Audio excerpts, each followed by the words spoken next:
जो स्कूल है जिन लोगों का है उनका फ़िक़ा भी अलग है।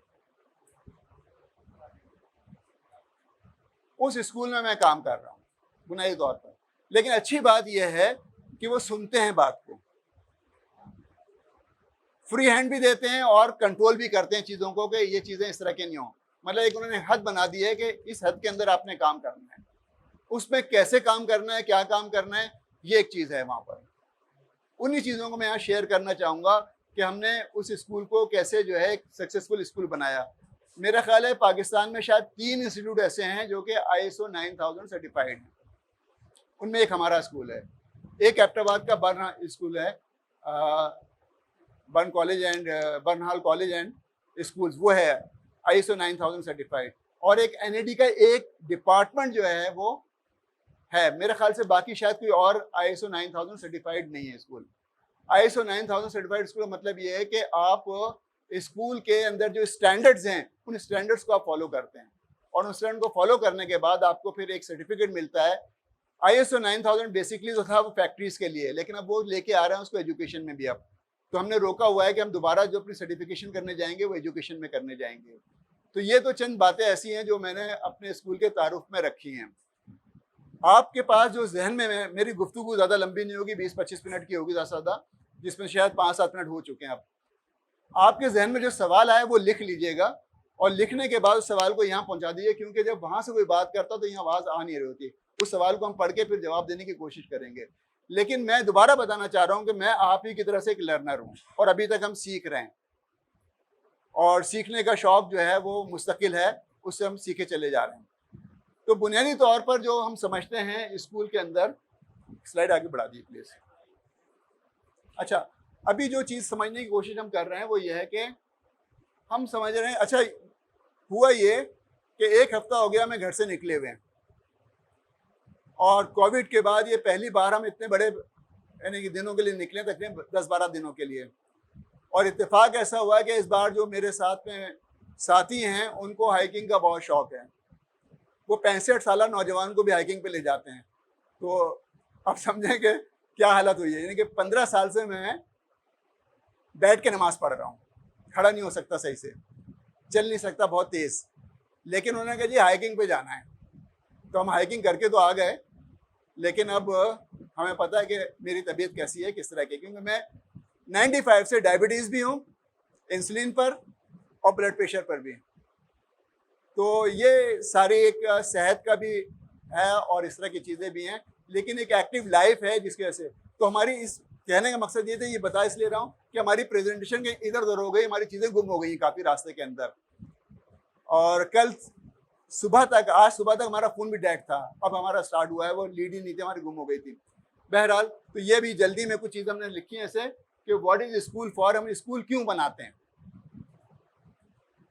जो मेरा जहन में तसव्वुर है स्कूल बनाने का, हम स्कूल क्यों बनाते हैं, एक तो ये हमारी सोशल रिस्पॉन्सिबिलिटी, सोसाइटी जिम्मेदारी हमें देता है कि आप एक स्कूल बनाएं, एक चारदीवारी बनाएं, और उसको उस मुआशरे से अलहदा करें जिस मुआशरे के अंदर आप मौजूद हों, उन बुराइयों से अलहदा करके इसको यहाँ लेके आएँ और यहाँ पे काम करें इसके साथ में, ताकि बच्चों को हम समाजी तौर पर और जहनी तौर पर, तालीमी तौर पर इस काबिल बनाएं कि वो आइंदा के चैलेंजेस से के लिए मुकाबला करने के लिए तैयार हों, उनकी ज़िंदगी जो है एक बेहतर खुश व खुर्रम ज़िंदगी गुजरे।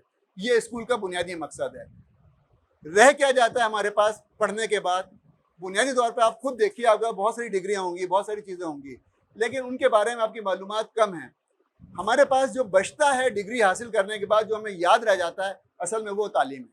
बाकी चीज़ें ख़त्म हो जाती हैं।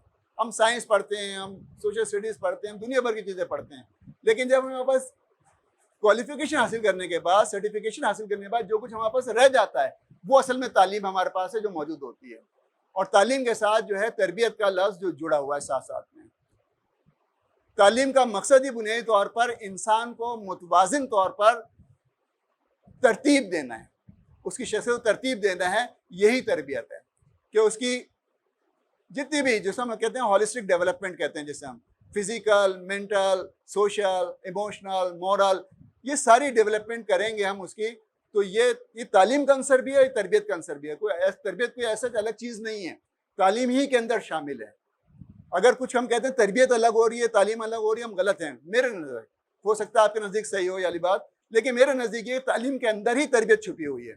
हम जब अलग अलग कर देते हैं तो ये ऐसा लफ्ज़ होता है कि दीन और दुनिया को अलग कर दिया जाए।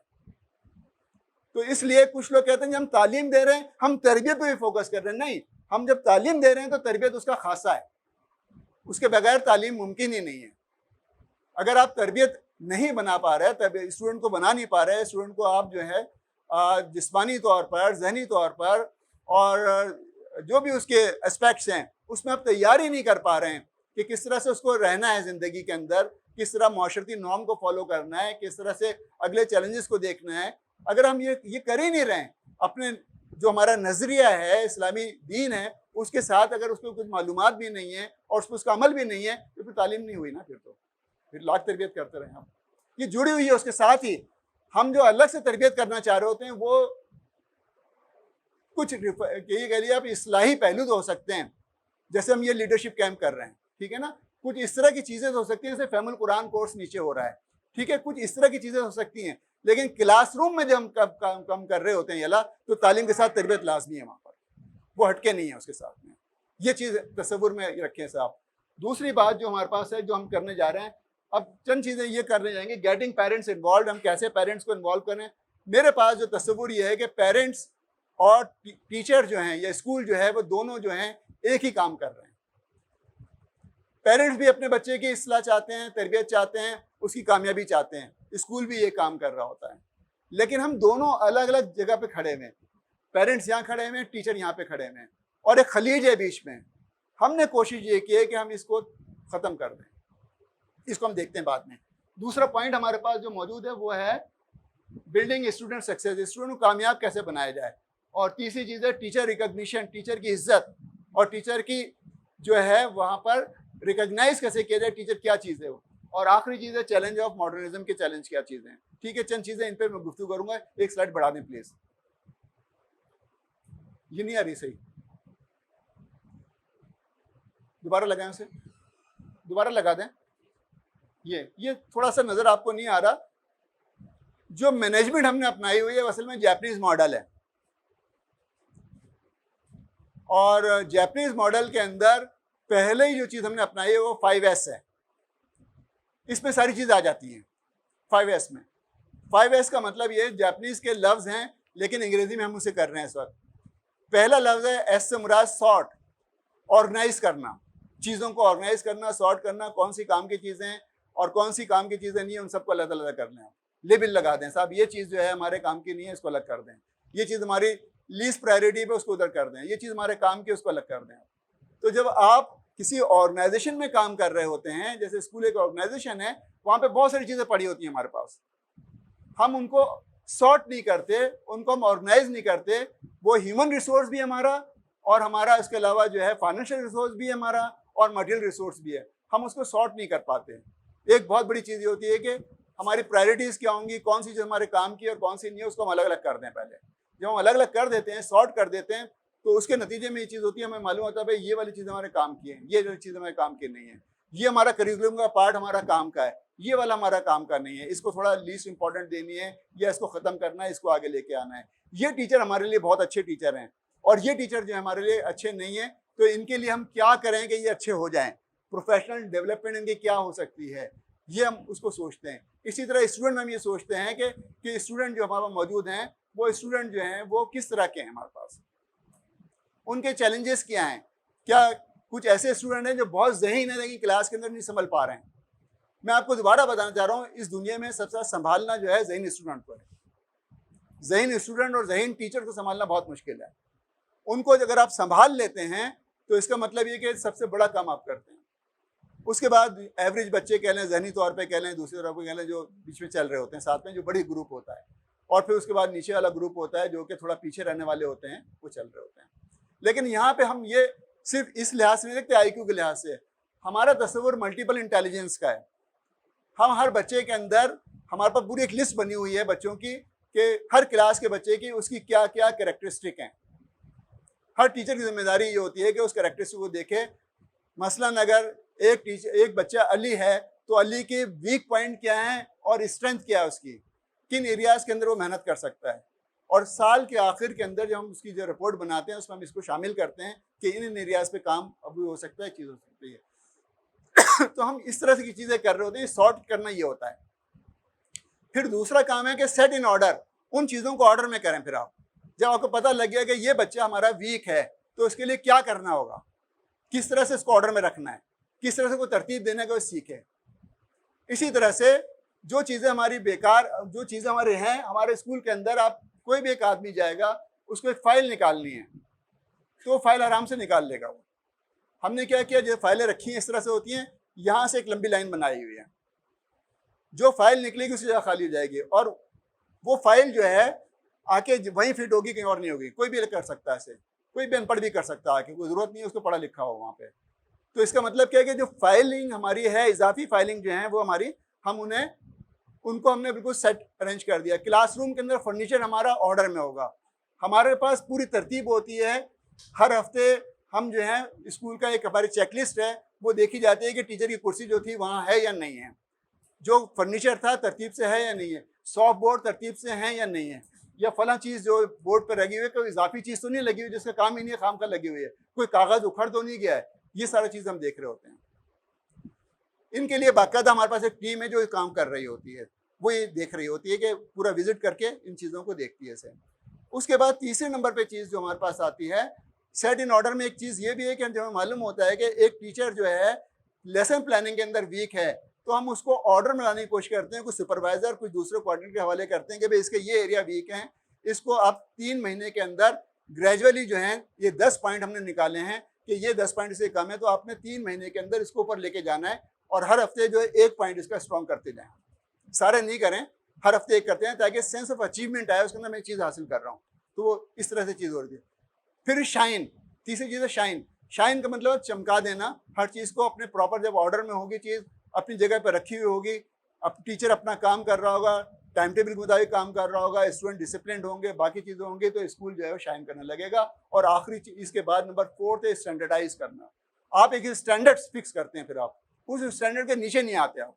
मतलब हमारा फॉर एग्जाम्पल हमारे पास जो अगर कोई प्रोग्राम हो रहा होता है तो इसकी एक लिस्ट बनी हुई है कि उसमें कौन कौन मेहमान होगा, कहाँ बैठेगा, किस जगह बैठेगा, स्पीकर में क्या क्या चीज़ें चाहिए होंगी हमें, वहाँ कौन कौन सामान होगा, और एसी कितने देर पहले स्टार्ट होगा उसके अंदर, हॉल के अंदर, ये सब चीज़ें मेंशन होती हैं। फॉर एग्जांपल अगर ज़्यादा गर्मी है तो आधे घंटे पहले हॉल के अंदर एसी को स्टार्ट करना होगा ताकि कमरा ठंडा हो जाए। उसके बाद जो पेरेंट्स आएंगे, जिस तरह से आएंगे, जो भी आएंगे बैठेंगे, बच्चे आएंगे वो सब बैठेंगे वहाँ पर, जिस तरह तरतीब होगी उनकी बैठेंगे वहाँ पर। माइक टेस्टिंग कर ली जाती है पहले से ही, माइक सही चल रहा हो, प्रोजेक्टर सही से काम कर रहा हो। ये जिम्मेदारी होती है उस टीम की जो कि ये नॉन एकेडमिक टीम है, जिसकी जिम्मेदारी है कि सब टेक्नोलॉजी टीम को उसको देखे, वो प्रॉपर अंदाज में फर्नीचर लगाना, ये करना। हमें सिर्फ ये इतला देनी होती है उनको भाई कि हम ये प्रोग्राम कर रहे हैं, इतने लोग आएंगे, ये चीज़ होगी, ये चीज़ चाहिए हमें, वो हमें ऑर्डर में करके दे देंगे कि भाई इतने बजे से इतने बजे टाइम। बाहर बोर्ड लगा होता है, उस बोर्ड के ऊपर लिखा होता है कि 9:30 से लेके 12:30 तक ये प्रोग्राम चलेगा यहाँ पर। तो हॉल इंगेज है पूरा। तो हर आदमी जो है, जो भी कोई काम करना चाह रहा होता है, कोई इसको प्रोजेक्टर चाहिए, कोई फला चीज़ चाहिए, जो भी चीज़ चाहिए, वो पहले से जो नॉन एकेडमिक टीम हमारी जो है, जो एडमिनिस्ट्रेशनल टीम है जो ये काम कर रही होती है, उसको हम कर देते हैं, वो उसको अरेंज करके हमें दे देती है। तो हमारी जिम्मेदारी ये नहीं होती कि हम इसको भी कुर्सियाँ भी लगाएं, ये करें, हमारी जिम्मेदारी नहीं है। वहाँ पर काम बटा हुआ है, सॉर्ट किया हुआ है, ऑर्गेनाइज अंदाज में काम है, किसका काम क्या चीज़ सबको पता है वहाँ पर। ठीक है, सबको अपनी ड्यूटीज रिफाइन है, सबको पता है ये चीज़ें सारी। आखिरी स्टैंडर्डाइज के बाद है सस्टेनेबिलिटी, कि जो स्टैंडर्ड आपने ले लिया है उस स्टैंडर्ड को सस्टेन रखें, आप उसको नीचे नहीं आने दें।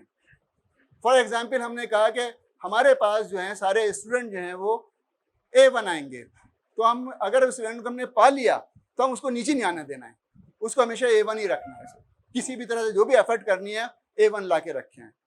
अगरचे कहीं कहीं ऐसा नहीं होता है कि चीज़ें वैसी चल रही हैं, ऐसी चल रही हैं। आफ्टर कोविड जो हमारे बड़े प्रॉब्लम आए, चीज़ें आए, तो हमारा ये सारा जो है ये 5S पे हम चीज़ें कर रहे होते हैं सारी की सारी।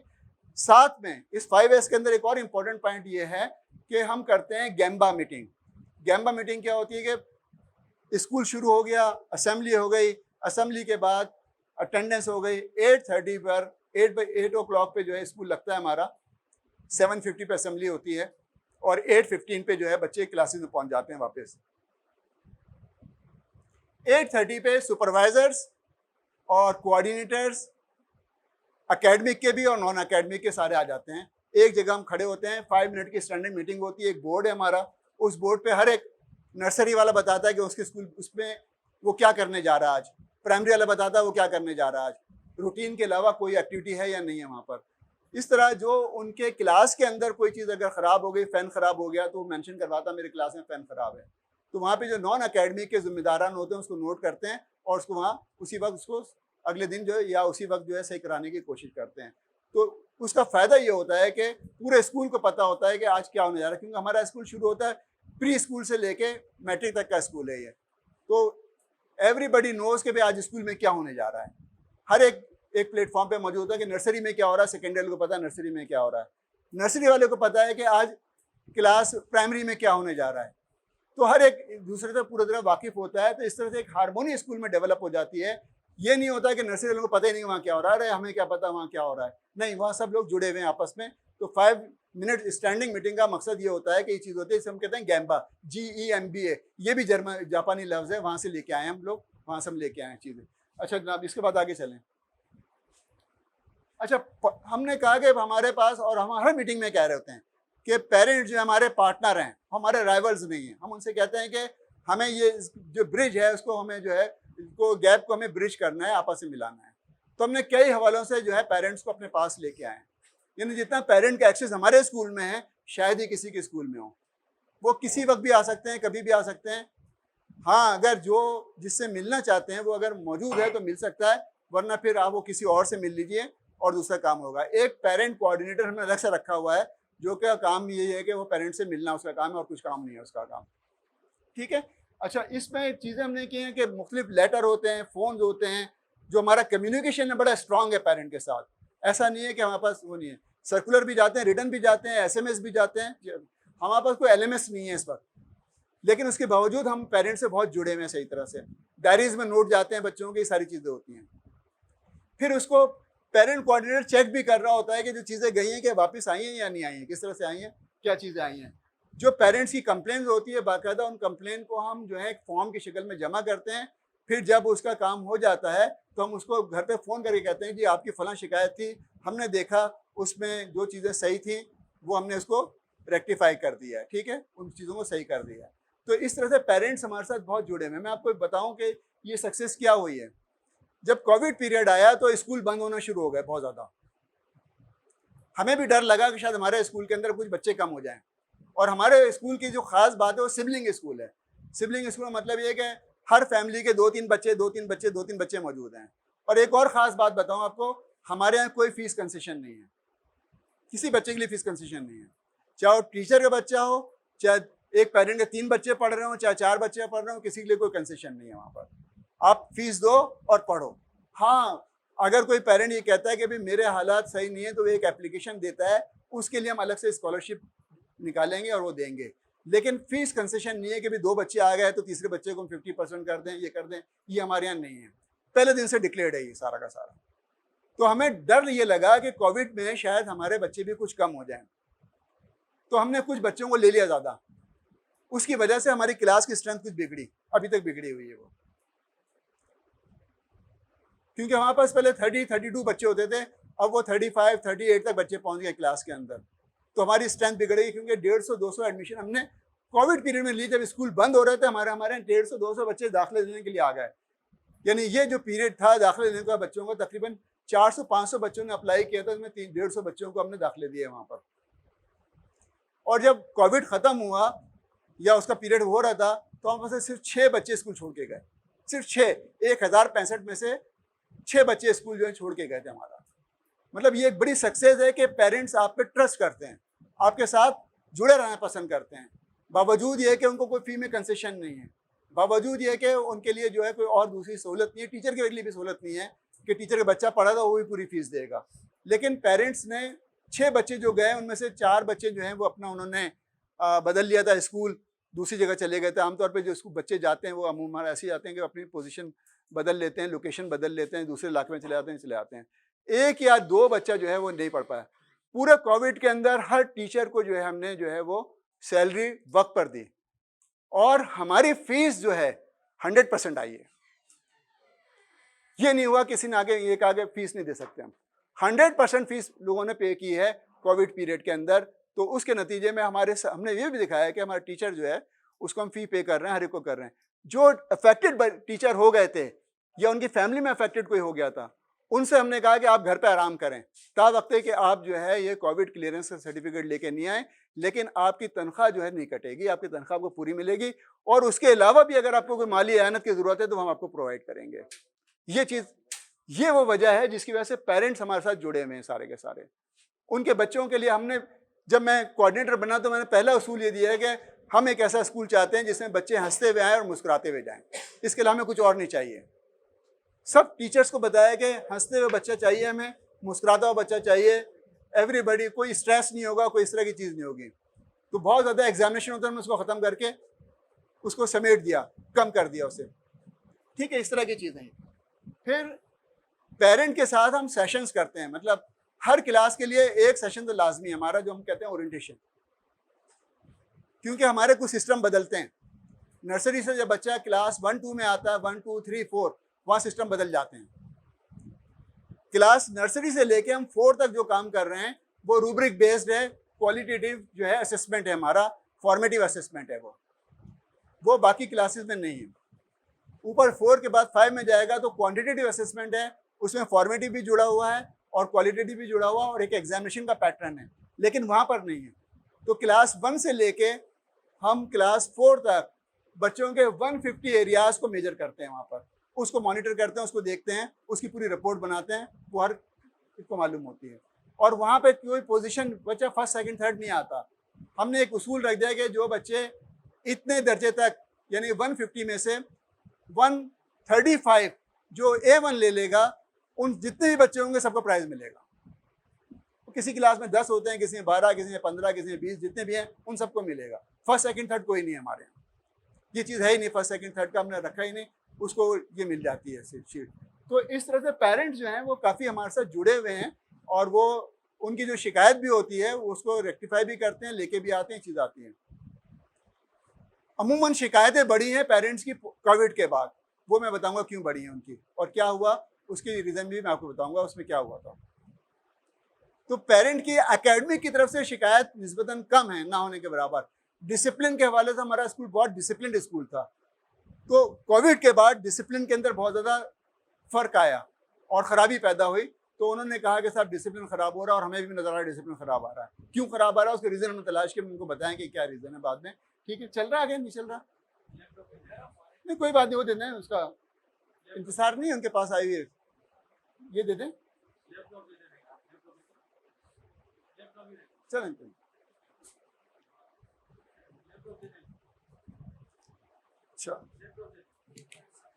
अच्छा चलें, ठीक है। तो पेरेंट्स हमारे पर बड़े अहम है, उनकी पेरेंटिंग, हर क्लास का एक ओरिएंटेशन होता है, एक बात। उसके बाद हम 2 दफ़ा उनकी जो है पीटीएम करते हैं। उस पीटीएम की बड़ी तैयारी होती है हमारे पास। जैसे ये आपके फोल्डर पड़े हुए हैं, हर बच्चे का रिकॉर्ड हम रख रहे होते हैं। तो जब पेरेंट्स आते हैं तो हम उनका रिकॉर्ड उनके सामने रखते हैं, बच्चे के सामने। और ये पहले ही बात हमने कही होती है कि टीचर्स के साथ के पेरेंट्स आपके पार्टनर हैं, आपने लड़ाई झगड़ा नहीं करना है, वो जो कुछ कह रहे हैं आपने सिर्फ सुनना है, पहली बात तो, और नोट कर लें उन्हें आप। कुछ पेरेंट्स होते हैं बहुत डिफिकल्ट, बहुत शोर शराबा करने वाले, उनका क्या सुन लें आप, बस आराम से बैठिए। और अगर आपकी बात वो नहीं समझ पा रहे तो आप उनको अकेडमिक कोऑर्डिनेटर भेजें या प्रिंसिपल के पास भेज दें डायरेक्ट, वो उनको देख लेंगे आपने उनसे कुछ नहीं करना है। तो सारे लोग ऑन बोर्ड होते हैं हमारे पास। हम पहले पॉजिटिव चीज़ें शुरू करते हैं, फिर उसको बताते हैं कि वीक पॉइंट उसके ये हैं, इस पर आपको तवज्जो की ज़रूरत है। तो वो दे आर क्वाइट हैप्पी कि हम सिर्फ ये नहीं बता रहे होते कि उसका रिजल्ट ख़राब है, हम उसको बता रहे होते हैं कि साहब के बच्चे ड्राइंग में बहुत अच्छा है, आपका बच्चा मैथ्स में बहुत अच्छा है। इसमें हमने जो बच्चे, हर बच्चे को हम उसको नाम को एक अवार्ड दे देते हैं। मतलब हम कहते हैं कि न्यूटन ऑफ द ईयर, जो बच्चा मैथ्स में बहुत ऊपर जा रहा है न्यूटन ऑफ द ईयर होगा। जो बच्ची बहुत अच्छी ड्राइंग कर रही होगी तो उसको ड्राइंग के अंदर हम उसको नाम दे देंगे, तो उसका रिकग्निशन का पूरा स्कूल जानता है कि ये बच्ची ये है, ये बच्चा ये है, या आइंस्टाइन है ये हमारा। हर एक जानता है उस बच्चों को कि ये इसका नाम है, ये लक़ब है। तो पेरेंट के पास भी बात जाती है, उसको समझते हैं और अच्छा लगता है उनको भी कि उनके बच्चे जो इस नाम से पुकारे जाते हैं। तो कोई बुरा नाम तो है ही नहीं हमारे स्कूल में किसी बच्चे के लिए, अच्छे नाम जरूर मौजूद हैं। तो जब पेरेंट्स आते हैं तो हर पेरेंट के लिए हमने टाइम स्लॉट रखा होता है, पहले से टाइम स्लॉट दे देते हैं उनको, उस टाइम में आके मिलने। और जो लेट आते हैं तो उनको भी हम अकोमोडेट करने की कोशिश करते हैं कि बाद में किसी तरह कर लें। और जो पेरेंट्स नहीं आए फिर हम उनको दोबारा नोटिस भेजते हैं, एक इतला भेजते हैं कि साहब आप आए नहीं, हमने आपका बहुत इंतज़ार किया, हमने आपको बहुत मिस किया।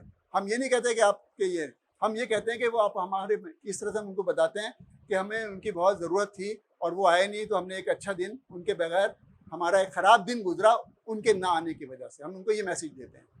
तो फिर वो आते हैं हमारे पास, दोबारा आ जाते हैं, जिस वजह से नहीं आया उसने फ़ोन करके बता देते हैं कि साहब मैं आज नहीं आ पाऊँगा, ये वजह है और फलां चीज़, तो वो भी ऑन बोर्ड रहने की कोशिश करते हैं। तो आमतौर पर 95% हमारी अटेंडेंस होती है पेरेंट टीचर मीटिंग के अंदर, कम नहीं होती सर। और जो 5% 6% रहते हैं वो बाद में आके मिल लेते हैं। तो इस तरह से हमारा एक बड़ा भरपूर दिन गुजरता है। ये पीटीएम हमारी एक होती है मिड टर्म से पहले और एक होती है फाइनल इम्तिहान से पहले। और इस साल से हम ये भी शुरू कर रहे हैं कि जो रिज़ल्ट बनेगा वो रिज़ल्ट बनने से पहले, यानी कि उसकी मार्कशीट बनने से पहले पेरेंट्स जो है उस रिज़ल्ट को देखेंगे। अभी भी हम दिखाते हैं, लेकिन हम यहाँ पर रिज़ल्ट दिखाएंगे और पेरेंट्स को अगर उस पर तसल्ली नहीं है, कोई उनके साथ प्रॉब्लम है, तो उस प्रॉब्लम को वहीं पे रेक्टिफाई किया जाए। फेलियर जो हमारे पास परसेंटेज है, जो रेशियो जो हमने स्टैंडर्ड सेट किया है, वो लेस देन 5%, बल्कि अब इस साल तो मैनेजमेंट ने कहा 2% लेके जाएं साहब। हमने 5% था, लेकिन इस साल का जो हमें टारगेट दिया वो क्या है 2%। अटेंडेंस का क्या है 95% अटेंडेंस हमें चाहिए, क्लास की 95% अटेंडेंस चाहिए। हमारे ये टारगेट है, सेटेड टारगेट होते हैं जो एवरीबडी नोज कि हमें ये चीज़ें हासिल करनी है। और मैट्रिक का जो हमें क्या है उसका एवरेज हमने कहा ए हमें चाहिए, एवरेज ए, यानी ए से नीचे नहीं चाहिए, जो एवरेज होगा वो ए अगर आ रहा है तो एवरेज है, उससे नीचे नहीं चाहिए हमें। ये पेरेंट्स भी जानते हैं, बच्चे भी जानते हैं, टीचर भी जानते हैं कि हर एक को हमारा टारगेट क्या है इस साल का, हमें कहाँ तक पहुँचना है। तो पेरेंट्स हमारे साथ काफ़ी जुड़े हुए होते हैं। फिर पेरेंट की हम कॉन्फ्रेंस, उसके बाद हम पेरेंट के साथ उनको एकेडमिक में इन्वॉल्व करते हैं। कोई पेरेंट्स हमें आगे बताता है कि साहब ये चीज़ आपकी खरीद सही नहीं हो रही है, इसको सही करने की कोशिश करें। कोई पेरेंट्स कहता है मैं ये आपके लिए काम कर सकता हूँ, कहते हैं आगे कर लें। बच्चों को हम छोटी क्लास में तो बहुत ज़्यादा पेरेंट्स को बुलाते हैं हम, मतलब कोई भी डे हो रहा होता है, अच्छा डे हमारे कलर डे वलर डे के हिसाब से नहीं होते, हम कुछ और हम करते हैं, सारे एकेडमिक लिहाज से और लर्निंग के पार्ट से डेज करते हैं। मसलन हमारा अगर एक हेल्थ पे कोई चल रहा है, हेल्दी फूड पे प्रोग्राम चल रहा है, क्लास के अंदर चल रहा है, तो हम उसको जोड़ देते हैं हेल्दी फूड की, हेल्दी सैंडविच बनाने के लिहाज से। फिर हम कोई 2-1 शेफ़ को बुलाते हैं जो हमारे साथ ऑन बोर्ड होते हैं, वो आते हैं और पेरेंट्स को बुलाते हैं, वो उनको सिखाते हैं कि आप 5 मिनट के अंदर और 10 मिनट्स के अंदर अपने बच्चे के लिए हेल्दी सैंडविच कैसे बना सकते हैं। वो फिर पेरेंट को वहाँ सिखाते हैं, बच्चे बैठे होते हैं, सब मिलकर उसे सीखते हैं। तो हम इस तरह की एक्टिविटीज़ बहुत ज़्यादा कर रहे होते हैं। तो इस तरह हमारे साथ बच्चे काफ़ी जुड़े हुए होते हैं। ठीक है, बच्चे भी जुड़े हैं, ये भी जुड़े हुए हैं, एक्टिविटीज़ इस तरह की हो रही होती हैं। और फिर इसके बाद हम इस साल से हम शुरू कर रहे हैं पेरेंटिंग सेशंस। अभी हमने 3 सेशन रखने का फैसला किया है कि जो नर्सरी के बच्चे हैं उनके पेरेंट्स के लिए, क्योंकि पेरेंटिंग चैलेंजेस बढ़ गए हैं, तो पेरेंट्स के जो अब किस तरह पेरेंटिंग करें नर्सरी स्कूल के बच्चों की, उनके लिए हम एक अलग सेशन है। फिर प्राइमरी के बच्चों के लिए एक अलग सेशन है। फिर उसके बाद एलिमेंट्री के लिए कर रहे हैं और फिर सेकेंडरी के बच्चों के लिए कर रहे हैं कि उनकी जो नीड बेस पेरेंटिंग की ज़रूरत है, तो टीचर को, पेरेंट को हम सिखाना चाह रहे हैं कि वो चीज़ सीखना है। तो ये हमारे इस तरह के हैं। अगला बढ़ा दें, टाइम कम हो रहा है। स्टूडेंट वॉइस, स्टूडेंट की वॉइस को बहुत ज़्यादा जगह दी गई है। कोई भी, मतलब ये हर स्टूडेंट को पता है कि स्कूल की पॉलिसी क्या है। फॉर एग्जांपल हमने पॉलिसी डिक्लेयर की 3 साल पहले, आफ्टर जस्ट कोविड के, बल्कि कोविड से पहले ही कर दी थी, कि स्कूल के अंदर किसी भी किस्म का हैरेसमेंट जो है ना वो मना है, टीचर का भी स्टूडेंट का भी, ना वर्बल होगा, ना फिजिकल होगा, ना किसी और किस्म का हैरेसमेंट होगा। क्योंकि हमारे स्कूल के अंदर मुख्तलिफ फ़िक़ा के बच्चे पढ़ते हैं, तो हम उनको बड़ा एहतियात से वहाँ चीज़ें कर रहे होते हैं। खासतौर से जब मुहर्रम आता है तो मुहर्रम के अंदर, अभी इस पे हमारा थोड़ा सा उनके साथ कन्फ्लिक्ट चल रहा है, वाली चीज़ें थी। ठीक है, फिर 2-3 चीज़ें हमने और बनाई हैं, अभी टाइम ख़त्म हो रहा है, मैं वहाँ पे कंक्लूड करने जा रहा हूँ। असेसमेंट का और एकेडमिक में चंद चीज़ें बता दें जो हमारे यहाँ नई हमने इंट्रोड्यूस कराई हुई हैं, और जगह भी हो रही होंगी इंशाल्लाह ताला। उनमें एक चीज़ तो ये है कि हमने PBL, project based learning, introduce कराई हुई है क्लास 5 से। उस प्रोजेक्ट बेस्ड लर्निंग के अंदर बच्चों को प्रॉब्लम दिया जाता है, उस प्रॉब्लम को एक ग्रुप आइडेंटिफाई करने के बाद उसके लिए जो है वो अपनी रिपोर्ट लिखता है, और ये रिपोर्ट लिखी जाती है MS वर्ड के ऊपर, यानी क्लास 5 से बच्चा MS वर्ड की बनाएगा वो फाइल। और वो बनाने के बाद ये 5-6 बच्चे होते हैं जिनको ये काम करना होता है। उनके साथ जिम्मेदारी होती है, टाइमलाइन बनी होती है कि एक वीक में ये करना है, दूसरे वीक में ये, तीसरे वीक में ये, चौथे वीक, 4 हफ्ते देते हैं करने के लिए उसे। फिर वो MS वर्ड के ऊपर रिपोर्ट लिखता है और रिपोर्ट की हम रिसर्च स्टाइल में रिपोर्ट लिखवाते हैं। उसकी रिकग्निशन होती है, उसकी एक्नॉलेजमेंट होती है, उसका एब्स्ट्रैक्ट होता है, उसके कंटेंट होते हैं, उसके पेज होता है। क्लास 5 से स्टार्ट करते हैं हम। फिर उसकी वो प्रेजेंटेशन बनाता है पावर पॉइंट के ऊपर। हर ग्रुप को जो है 10 से 15 मिनट दिए जाते हैं पावर पॉइंट प्रेजेंटेशन के, जो उसको उसके पेरेंट्स आएंगे उस दिन आगे उस करेंगे। उस दिन बच्चे काला कोट पहन के आते हैं, हमारा ऑडिटोरियम है, उसके अंदर वो आके प्रेजेंटेशन देते हैं, उनके पेरेंट वहाँ बैठे हुए होते हैं। तो हर क्लास को 2 दफ़ा PBL करनी होती है, मुख्तलिफ सब्जेक्ट के ऊपर ये करनी होती है। तो इससे बच्चे जो हैं कॉन्फिडेंस उनके अंदर बहुत ज़्यादा आता है, साथ साथ में जो है उनके अंदर कम्युनिकेशन स्किल डेवलप हो जाती है, कोलैबोरेशन बन जाता है उनका सारा, ठीक है, क्रिटिकल थिंकिंग आ जाती है उनके साथ में, प्रॉब्लम सॉल्विंग आ जाती है।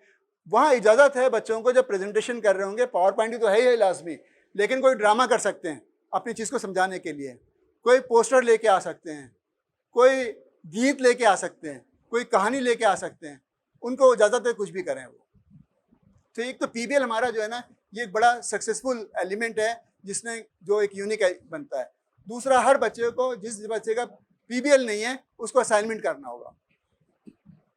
उसको असाइनमेंट देते हैं, वो असाइनमेंट करके लेगा। ये असाइनमेंट रिसर्च बेस्ड होता है सारा। उसके बाद हम उनको कहते हैं कि हर बच्चे को पोर्टफोलियो करना है। लैंग्वेजेस में पोर्टफोलियो करने होते हैं। पोर्टफोलियो ज़्यादा क्रिएटिव राइटिंग के होते हैं। हम इम्तहान में जब भी क्रिएटिव राइटिंग देते हैं वो नहीं देते जो क्लास में पढ़ाई गई है। हमारा इम्तहान जो होता है वो ज़्यादातर कॉन्सेप्चुअल बेस्ड है। 15 से 20% या 30% जो है वो किताब से आता है, बाकी सारा बाहर से आता है। कॉन्सेप्ट उसके क्लियर होंगे तो उन चीज़ों को करेगा, बाकी चीज़ नहीं कर पाएगा। ये सारी चीज़ मालूम होती है। तो रटने का फैक्टर हमारे पास नहीं है। रटने का फैक्टर नहीं है कि रटना होगा, ये करना होगा, वो करना होगा। उर्दू के 2 पेपर हैं, इंग्लिश के 2 पेपर हैं हमारे पास। इस साल से हम एक और चीज़ शुरू कर रहे हैं, वो ये कि हम क्लास 1 से हम साइंस का प्रैक्टिकल शुरू करते हैं, जो मैट्रिक तक है हमारे पास। इस साल से हमने नर्सरी क्लास को कहा है कि आप लोग कंप्यूटर लैब में भी जाएंगे, साइंस लैब में जाएंगे, लेकिन जस्ट ऑब्जर्व करके आएंगे। आप वहाँ प्रैक्टिकल नहीं होगा, आप ऑब्जर्व करके आएंगे। लेकिन क्लास 1 से हमारे पास प्रैक्टिकल्स हैं 10 तक के बच्चों के लिए, और वेल डिज़ाइंड हैं, वो उनको करने होते हैं। लेकिन उसमें हमारा टाइम बहुत वेस्ट हो रहा था कि हम जब उनका इम्तहान लेते थे, तो हमने इम्तहान को ख़त्म कर दिया। हमने कहा फॉर्मेटिव असेसमेंट है, अगर 5 प्रैक्टिकल आपने करने तो 5 के प्रैक्टिकल के 7-7 नंबर मिलेंगे आपको। वाह भी उसी दिन होगा, बाकी चीज़ उसी दिन होंगे। उसका फ़ायदा जो हमें समझ में आ रहा है वो यह है कि बच्चों की अटेंडेंस अच्छी हो जाएगी, प्लस वो अपना जर्नल वगैरह सारे रेगुलर कर लेंगे, बना लेंगे, अपना अच्छा कर लेंगे। क्लास 1 से लेकर 5 तक का जर्नल नहीं है हमारे पास, वो अपनी कॉपी में ही काम करते हैं। कॉपी के पीछे हमने उनको बना देते हैं हिस्सा, उसमें प्रैक्टिकल करते हैं, वो चीज़ें कर लेते हैं। से कंप्यूटर जो है हमारा, हमने नया शुरू किया इस बार, एक नई चीज़। हमने कहा कि 5 और 6 के बच्चे जो हैं उनको कंप्यूटर के अंदर जो किताब है उसके अलावा कुछ एक्स्ट्रा कोर्सेज कराए जाएंगे, बेसिक कोर्सेज कराएंगे। तो 6 में जब पास कर लेगा बच्चा, वो 10 कोर्स पास कर लेगा, तो उसको हम एक एलिमेंट्री कंप्यूटर लिटरेसी का कोर्स का सर्टिफिकेट अलग से देंगे। और जब 7-8 कर लेगा तो उसमें कुछ लैंग्वेजेस हैं, कुछ वेब डिज़ाइनिंग है, कुछ ग्राफिक डिज़ाइनिंग है, वो चीज़ें कर लेगा किताब के अलावा। वो जब चीज़ें कर लेगा तो उसको हम एक अलग से सर्टिफिकेट देंगे जो एडवांस कंप्यूटर लिटरेसी का सर्टिफिकेट होगा। इम्तहान इनका कोई नहीं होगा, ये भी प्रोजेक्ट पे जाएगा सारा। उनको प्रोजेक्ट करने होंगे, वो कंप्लीट करेंगे, और उस प्रोजेक्ट के ऊपर उनकी वाइवा, उनकी रिपोर्टिंग, उनकी वो सब चीज़ें होंगी, उनकी जांच लेंगे। तो इस तरह हमारा काफ़ी टाइम जो इम्तहान में लगता है, तकरीबन 30% टाइम हमारा ये वाला सेव हो जाए। इस तरह ओरल इम्तहान जो होते हैं वो हमने कहा क्लास में ही होगा, उसका कोई टाइम टेबल वगैरह हम नहीं देंगे कभी भी। जैसे इस्लामियत में नाजरा होता है हमारे पास, तो इस्लामिक टीचर ने कहा भाई आप नाजरा रोज़ाना लेते रहें। आप जब भी आप वीक में लेना चाहते हैं, एक बार एक ले लें, बच्चे की लिस्ट बना लें, 10 का हो गया, 10 का अगली बार ले लें, एक साथ लेने की जरूरत नहीं है। बच्चे काम कर रहे हैं, अपने राइटिंग का काम दे दिया, 10 बच्चों को नाजरा कर लें आप। उनको पहले से इंटीमेट करना होगा कि 10 का होगा, ठीक है, वो करके आ जाएं। तो इस तरह काफ़ी हम टाइम सेविंग की तरफ जा रहे हैं और ये चीज़ें करने जा रहे हैं। मेन प्रॉब्लम जो हमारे पास इस वक्त आया हुआ है, जो सबके पास आया, मैंने कहा कि हमने आग और तेल को मिला के रखा हुआ हमारे स्कूल के अंदर। तो मेन प्रॉब्लम आया आफ्टर कोविड के अंदर हमने क्या किया, जब जैसे कोविड आया हमने 1000 पेरेंट्स को ट्रेन किया, 100 टीचर्स को ट्रेन किया कि किस तरह से करना है, ऑनलाइन क्लासेस कैसे होंगी, पेरेंट्स बड़े कि नर्सरी की भी होगी, कैसे करेंगे, क्या होगा, सबको समझाया। हमने ग्रेजुअली लेके गए उस क्लासेस को। पहले हमने उनके साथ जो काम किया, हमने गूगल क्लास शुरू की, फिर हम उसके बाद चले गए विजुअल क्लास के ऊपर और हमने विजुअल क्लास शुरू कर दी।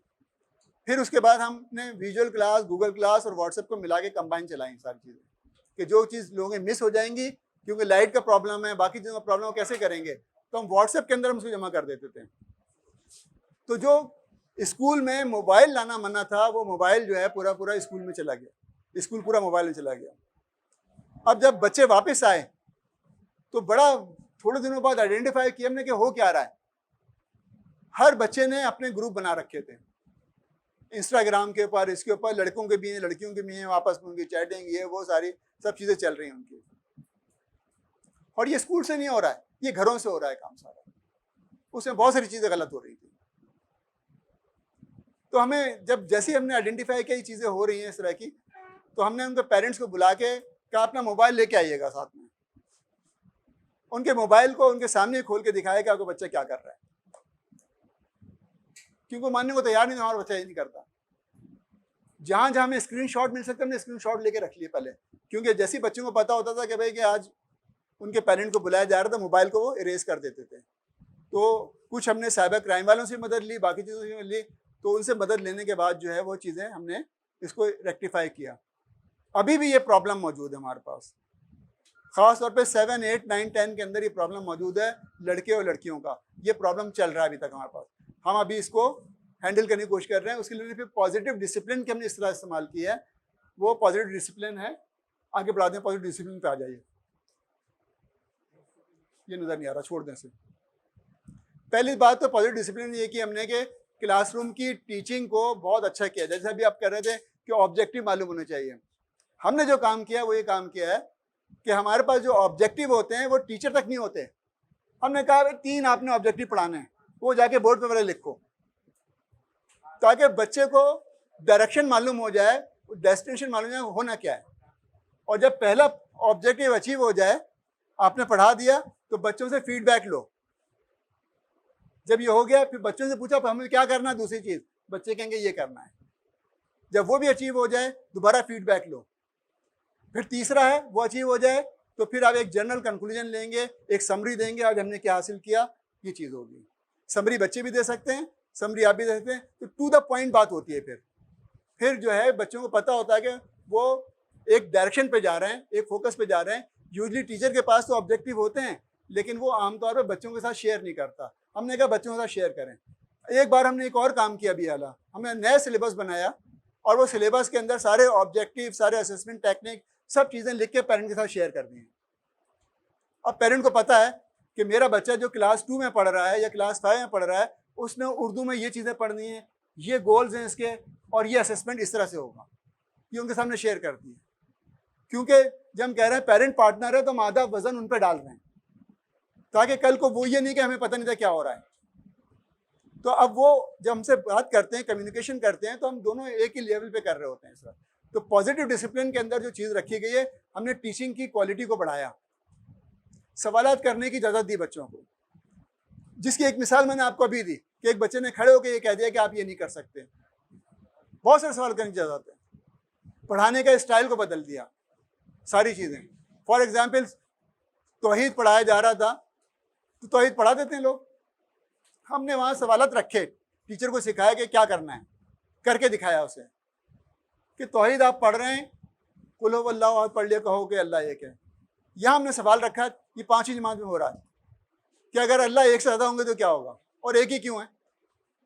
तो कुछ ने कहा कुरान में लिखा इसलिए है। हमने कहा बिल्कुल सही है, कुरान में लिखा, मान लिया। लेकिन फ़र्ज़ करो कि कुछ लोग कहते हैं 2 होंगे, कुछ लोग कहते हैं है ही नहीं। अब क्या होगा? क्लास 5 में बात हो रही है तौहीद की। फिर अगर अल्लाह का नाउज़ुबिल्लाह कोई बेटा होता या अल्लाह किसी का बाप होता, फिर क्या होता? तो ये क्यूरियोसिटी डेवलप की, बच्चों ने सोचा समझा, तो तौहीद के असल मायने समझ में आए कि उनके क्या है, क्या ज़रूरत है उसकी। इसी तरह साइंटिफिक लर्निंग के अंदर हमने चीज़ें की हैं। पूरी साइंस हमारी जो है इंक्वायरी बेस्ड है। हम ये नहीं करते कि पढ़ा रहे हैं, किताब रखी हुई है, क्वेश्चन होगा, बच्चे ने सवाल करना है, सर्च करना है, जवाब ढूंढना है, एक डिस्कशन करना है, ये चीज़ें करनी है। सोशल स्टडीज़ में भी ये हमारा, ठीक है, चंद चीज़ें ये वाली हैं। तो पॉजिटिव डिसिप्लिन हमारा इससे आया कि हमने बच्चों को एक तो बताया कि कोई सज़ा नहीं है, काम आपने करना है, रिस्पॉन्सिबिलिटी आपकी है, लर्निंग रिस्पॉन्सिबिलिटी आपकी है, क्लासरूम के अंदर बच्चों को सिखाया कि कोई बच्चा शरारत कर रहा है तो ये आपकी सोशल रिस्पॉन्सिबिलिटी, उसको रोको।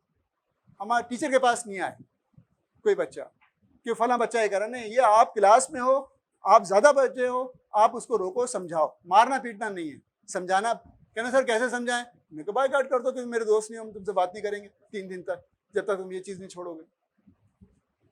3 दिन तक कोई बात नहीं करे क्लास के अंदर तुमसे। एक दिन में बच्चा सही हो जाता है, क्योंकि स्कूल बच्चे आते हैं अपने दोस्तों से मिलने, पढ़ाना तो बहाना होता है। जब उनके दोस्त इनको नहीं मिलेंगे, बातचीत नहीं करेंगे, खत्म है। तो हमने सोशल रिस्पॉन्सिबिलिटी का एक तस्वुर दिया बच्चों को कि बुराई को रोकना है तो इज्तिमाई तौर पे आपने खड़ा होना है। बाकी एक और चीज़, अब इस्लामिक इंटीग्रेशन कहाँ कर रहे हैं हम? जब भी पेरेंट्स की बात होती है, यूजली मैं उसे कंटेक्ट करता हूँ, तो हम उसके अंदर इस्लामी तस्वुर को लेके आते हैं। पहले स्कूल के अंदर ऐसा बना नहीं है, लेकिन वो इस्लामिक इंटीग्रेशन को जब हम लेके आते हैं वहाँ पर से, तो वहाँ बात काबिल कबूल हो जाती है। टीचर ट्रेनिंग के अंदर जब बात करते हैं हम लेके आते हैं। जैसे मैंने कहा, तालीम और तरबियत अलग अलग नहीं है। हमारे नज़दीक तालीम ही तरबियत है और तरबियत ही तालीम है, दोनों अलग अलग चीज़ें नहीं हैं। तो हम टीचर को समझाते हैं कि भाई ये चीज़ करनी है। तो हमारे यहाँ मतलब जो असेंबली होती है, असेंबली के 4 पॉइंट है, उसमें एक चीज़ जो सबसे अलग है, शायद वो किसी और के पास नहीं हो, वो ये होती है कि हमारे यहाँ एक क्लास एक असेंबली करती है, उसकी एक रिपोर्ट भी बनती है। हमारे पास 10 साल की रिपोर्ट मौजूद है असेंबली की, कि फलां दिन किस बच्चे ने क्या पढ़ा था, क्या हुआ था, सब लिखा हुआ। उसको फिर हम ग्रेड भी देते हैं असेंबली को। तो उसके अंदर जो ख़ास बात हमारे यहाँ होती है, वो शायद किसी भी जगह नहीं हो या हो मुमकिन तौर पर, वो होते हैं अल्लामा इकबाल के अशार, क्योंकि हमने अल्लामा इकबाल की तालीमात को बेस बनाया हुआ है। असेंबली के अंदर लाजमी फैक्टर होता है कि बच्चों को, या तो छोटे बच्चे होंगे उनको 3 अल्लामा इकबाल के शेर कम अज़ कम पढ़ने हैं, और जो बड़े बच्चे हैं उनको 2 शेर या 3 शेर पढ़ के उसकी तशरीह भी करनी है, ये लाजमी है। बाकी कुरान, हदीस और वो सब चीज़ें तो अपनी जगह मौजूद हैं यही सारी, ये एक लाजमी तौर पे। बाकी कभी जब हम ग्रैंड असेंबली करते हैं तो वो बच्चे आते हैं, अपना वहाँ पे चीज़ें पेश करते हैं, चीज़ें होती हैं। बहरहाल इतना काफ़ी है मेरा ख्याल है।